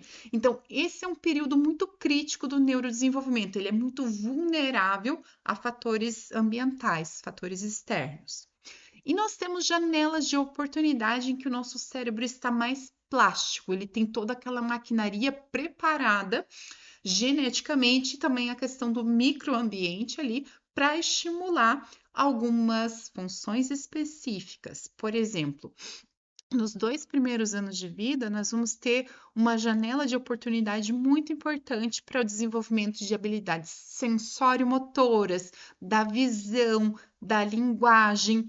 Se eu perder essa janela de oportunidade, dependendo da gravidade do caso ali, eu vou ter um prejuízo no desenvolvimento dessas habilidades e talvez seja permanente. Por exemplo, esse aqui é um caso de uma menina é um caso real, né? Em que a Susan foi submetida a um estresse muito grande, um abuso por parte do pai dela, que tinha transtornos psiquiátricos, e ela vivia com a mãe também, que possuía transtornos também. E a Susan, ela ficava literalmente amarrada durante todo o dia, desde que ela nasceu praticamente. Ela não conseguia andar. E se ela tentasse falar ou vocalizar qualquer coisa, ela apanhava. Ela sofreu uma violência muito grande. Da mesma forma, a mãe dela não podia falar, porque o pai violentava elas. E elas, a mãe e a filha, conseguiram fugir quando a Susan tinha, se eu não me engano, 6 ou 8 anos de idade, e ela foi resgatada num estado assim de desnutrição extrema, mas além dessa desnutrição, ela sofreu um abuso psicológico muito grande, né? Então ela aparentava ser uma criança muito menor, totalmente desnutrida, não conseguia andar, não conseguia nem se sentar adequadamente e não falava. E os médicos da época usaram muito esse caso para tentar entender um pouquinho melhor essas janelas de oportunidade e tentaram estimular a fala dela. E a Susan até conseguiu falar algumas pequenas palavras, mas nunca de uma forma fluida, como uma pessoa que aprendeu a linguagem durante a infância ali. Então, ela conseguia dizer, por exemplo, a Susan happy, a Susan feliz, mas ela não conseguia fazer a construção da frase como nós fazemos. E tem algumas habilidades, por exemplo, quando a gente está aprendendo a ler e escrever, eu leio essas palavras, por exemplo, aqui em períodos. Eu tenho que aprender primeiro que essa é a letra P, essa aqui a letra E, a letra R, a letra I. E se eu junto P com E, eu vou fazer o som do P, o R com I faz som do RI. E eu formo junto períodos. E eu aprendo assim cada uma das letras lá na minha infância. E depois chega um momento em que isso se torna automatizado. Então eu não preciso hoje, como adulta, pensar que esse aqui é o P e o E faz som de P. Eu leio diretamente a palavra ali, períodos. Então, talvez uma criança que não receba o estímulo na idade adequada, ela vai conseguir depois aprender a ler, mas não de uma forma tão fluida como se ela tivesse sido estimulada naquele período de maior plasticidade. A gente sabe, por exemplo, aprender uma nova língua na infância é muito mais fácil do que aprender na vida adulta. Ah, mas nós adultos não podemos aprender uma nova língua? Claro que aprendemos sim, só que ele é um pouco mais difícil do que se eu tivesse aprendido lá nesse período em que há uma maior plasticidade cerebral. Então, pense nessas janelas de oportunidade como um período mais plástico, mas essa janela não é absoluta. Ela tem uma certa maleabilidade ali e vai depender muito de toda aquela bagagem que eu falei para vocês, tanto da parte genética, a parte da nossa formação ali estrutural mesmo, da energia e das nossas histórias, das nossas experiências também.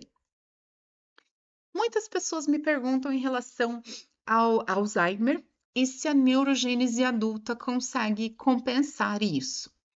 E assim, gente, nós sabemos hoje que pacientes com Alzheimer têm um prejuízo na neurogênese adulta. Mas essa aqui é uma imagem tentando representar aqui no lado esquerdo um cérebro saudável e no lado direito um cérebro com Alzheimer já avançado, quando ele descobre ali, quando ele já tem os sintomas. Observem aqui, ó, que nós temos no cérebro saudável a formação, ou a região do córtex, que está mais escurinha, sabe? Aqui na parte mais clara é a substância branca, nós temos os giros.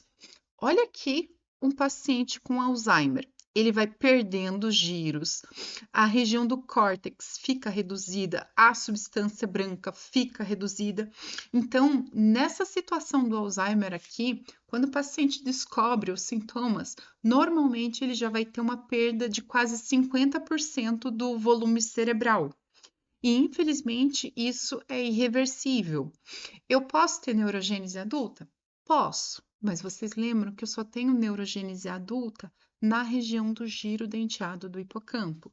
Então, esses novos neurônios nascidos ali no hipocampo não vão conseguir suprir todas essas necessidades aqui. Quando que eu conseguiria fazer uma intervenção? Muito precoce, antes da pessoa começar a ter essa degeneração. Se eu estimulasse ela, entra aquela teoria que eu falei para vocês da reserva cognitiva.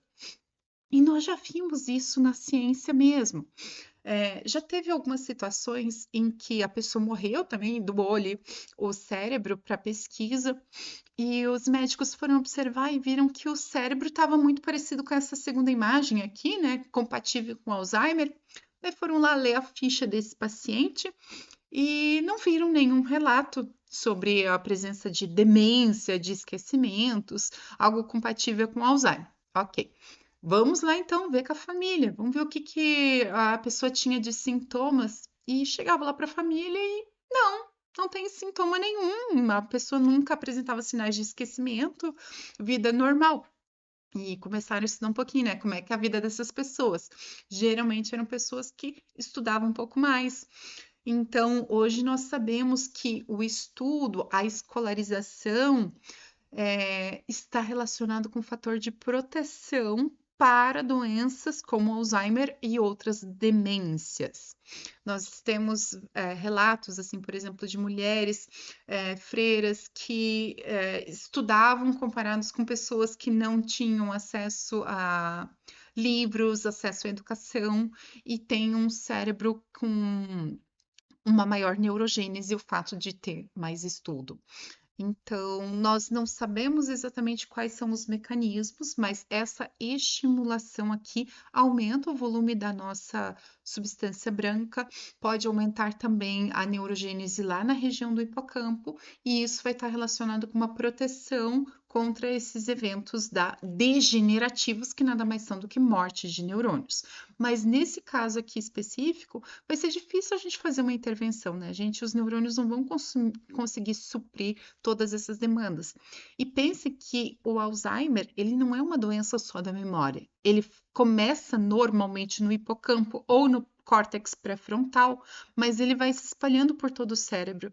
Então, não é só o esquecimento. Vai chegar uma hora que vão morrer neurônios, por exemplo, relacionados com a deglutição, você engolir, mastigar, ou neurônios relacionados com a parte motora, a respiração em si. Então, o corpo todo, né, o cérebro vai morrendo, vai parando de funcionar, infelizmente. Tem uma questão bem interessante. Nós temos buscado marcadores precoces da doença de Alzheimer e nós sabemos que 20 anos antes de começar esse quadro de demência, os pacientes apresentam dois sintomas importantes. Um deles, depressão, e outro, perda de olfato, perda do cheiro. E isso é bem importante se a gente conseguir fazer essa associação, né? Porque nesse momento, 20 anos antes, você não tem essa degeneração avançada ainda. Então, se você estimular mais com atividade física, com estudo, com leitura ou outros tipos de terapias, você pode tentar retardar o aparecimento dos sintomas. Mas, infelizmente, a maioria dos profissionais de saúde acaba não conseguindo associar, né? Poxa, 20 anos antes, a pessoa talvez com 40, 50 anos começa a ter depressão. Como é que eu vou saber que isso está relacionado com uma possível desenvolvimento de Alzheimer lá na frente, né? Mas se a gente estimular todo mundo nessa faixa etária, talvez a gente consiga retardar um pouquinho o aparecimento desses sintomas. São marcadores que a gente tem tentado estudar para poder intervir precocemente. Deixa eu passar aqui um pouquinho. Só para a gente finalizar, queria falar um pouquinho de neuroplasticidade mal adaptativa. Então, quando a gente fala de neuroplasticidade, eu sempre falo que eu tenho uma alteração no padrão da neuroplasticidade. Nem sempre neurogênese demais é bom. Nós sabemos que pouca neurogênese é ruim, mas neurogênese em excesso, por exemplo, pode estar associado com caso de epilepsia. Nós temos muitos neurônios crescendo e eles não conseguem integrar a circuitaria adequadamente. Nós podemos ter novos neurônios nascendo e migrando para uma região onde não deveria. Então, cria ali uma massa, um abscesso, que vai pressionar, além de tudo, outros neurônios ao redor e vai prejudicar a função deles. Nós temos alguns casos, por exemplo, de uma reorganização anômala. Eu falei para vocês da reorganização funcional, né? Tem alguns pacientes, por exemplo, que amputam um dos membros, mas eles continuam sentindo dor. E isso está relacionado com uma neuroplasticidade mal adaptativa. O estresse pós-traumático também envolve neuroplasticidade mal adaptativa, assim como o desenvolvimento de alguns hábitos, vícios, aquela ruminação excessiva nos pacientes com depressão também. Comentei com vocês que em estudos animais a gente viu que a neuroplasticidade e a sinaptogênese em excesso podem estar relacionados com prejuízo na consolidação da memória. Então, quando vocês pensarem no nosso corpo, sempre lembrem que nós precisamos de um equilíbrio. Existe um nível adequado entre a neurogênese e a perda de neurônios. Em relação à sinaptogênese também, o ideal sempre é o equilíbrio. E vou contar para vocês um último caso de uma neuroplasticidade mal adaptativa. Uma colega minha de laboratório estava fazendo uma pesquisa com modelos animais e ela trabalhava com exposição ao álcool durante a gravidez, lá no finalzinho, no terceiro trimestre gestacional. E daí vocês pensam na nossa hipótese, né? Ah, nós vamos dar álcool, era para rato na época, nós vamos dar álcool para a ratinha grávida e provavelmente vai ter um prejuízo na neurogênese e um prejuízo na sinaptogênese. E quando a gente foi avaliar depois esses animais, foi o contrário. Teve um aumento na sinaptogênese e foi uma grande dificuldade nossa tentar entender ali por que essa sinaptogênese e essa neurogênese aumentou. Por que a neuroplasticidade aumentou num caso de exposição a álcool? A gente esperava o oposto. E essa minha colega ficou tentando quebrar muito a cabeça e nós associamos com uma questão que a gente observa em humanos. Vocês já viram uma criança que nasce num lar bem disfuncional, em que os pais usam drogas ou usam álcool, e essa criança acaba tendo que se virar um pouquinho sozinha, ela precisa preparar a comida dela, porque os pais estão embriagados ali e não preparam. E às vezes ela tem algum irmãozinho e ela tem que cuidar do irmão, e eles conseguem ter ali o seu microambiente tentando cuidar um do outro. Só que para eu ter essas habilidades de poder fazer minha própria comida com meus 5 anos de idade, eu preciso de uma plasticidade cerebral. E é o que a gente observa. Ele aumentou ali a sinaptogênese, mas isso infelizmente está relacionado com um comportamento mal adaptativo desfuncional. Ele precisou aumentar as sinapses dele, mas o comportamento não é bom. É uma situação desfuncional. Então, a princípio, é isso que eu tenho para vocês. Vou finalizar só com essa frase, em que diz que todo homem pode, se assim o desejar, tornar-se escultor do próprio cérebro. Essa frase é do Santiago Ramon e Cajal, que a gente tinha conversado lá no comecinho da aula. E hoje o Santiago Ramon e Cajal é considerado como o pai da neurociência, em função de todos aqueles achados que ele nos trouxe, né? Mas o Camilo Ghosh também é um importante pesquisador, assim como o Donald Hebb e muitos outros ali que a gente conversou nessa aula. Eu vou deixar aqui uma lista de referências para vocês, que eu separei por temática de alguns estudos mais clássicos relacionados com neuroplasticidade, com neurogênese adulta, a sinaptogênese, a relação do estresse e a neuroplasticidade, exercício físico e neuroplasticidade também, janelas críticas, períodos sensíveis, a questão do Alzheimer e da neuroplasticidade também. Então, se por acaso vocês tiverem interesse, peçam, pode entrar em contato comigo pelas redes sociais, pelo WhatsApp, que eu posso compartilhar essas referências. Agradeço muito a atenção de vocês e espero vocês nas próximas aulas.